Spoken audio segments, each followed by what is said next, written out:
Merci. Place avec maintenant la culture. Demandez le programme avec Sylvia Garcia. Le saxophoniste Guillaume Perret improvise. Vous allez entendre un morceau pour TV5 Monde. Sympa.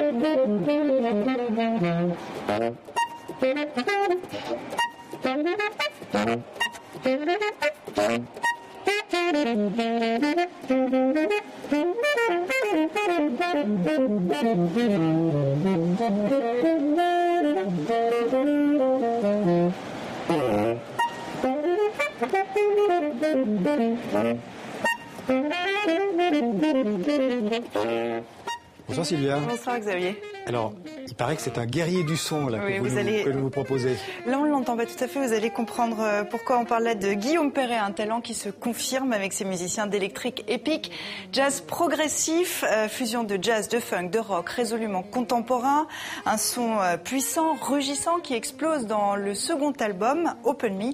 Les promesses se confirment. Cet album, je l'ai fait un peu dans la douleur. Finalement, c'est très très bien terminé.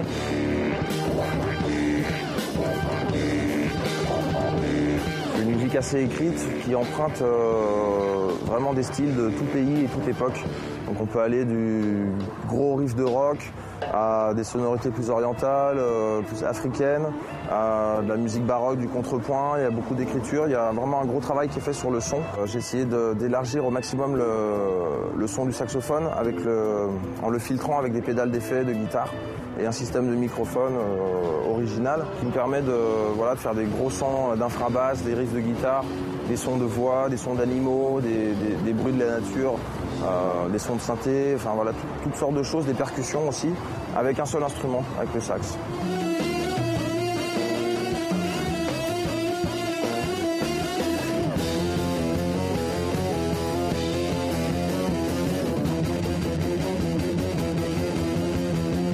Il y a une énergie très forte qui se dégage de la scène et on parle souvent d'une grosse claque. Parce que c'est vrai qu'on a une musique qui est très frontale et un son très large, mais pas agressif. Et en même temps qui transmet beaucoup d'émotions. Voilà, ça fait remuer des choses dans le corps des gens.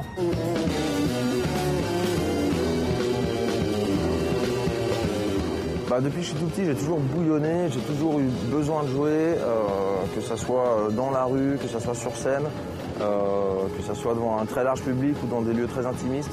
J'adore la musique, j'adore l'échange que ça procure. Je trouve chanceux, nous musiciens, d'avoir ce langage en fait.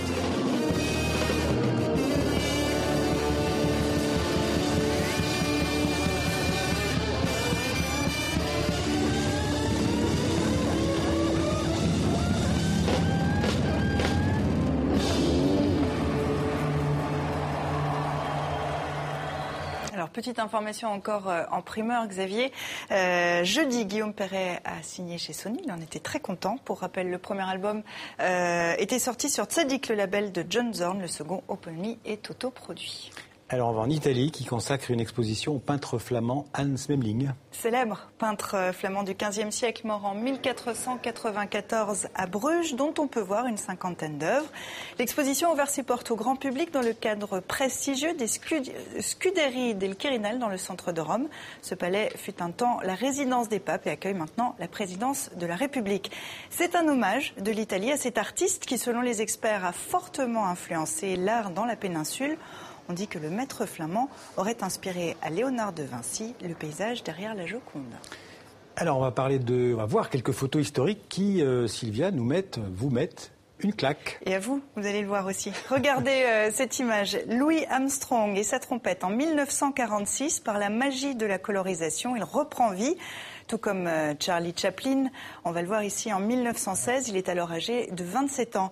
Lee Harvey Oswald, principal suspect de l'assassinat du président américain John Kennedy au moment de son arrestation. À le voir en couleur, ça pourrait être votre voisin, Xavier. Et puis regardez, Einstein, on pourrait croire que la photo a été prise cet été au bord de la Méditerranée. Des images du siècle dernier, mises en couleur par de brillants techniciens, des images qui font notre histoire et qui prennent un air incroyablement neuf et plus proche de nous. C'est bluffant. Merci Sylvia, à bientôt.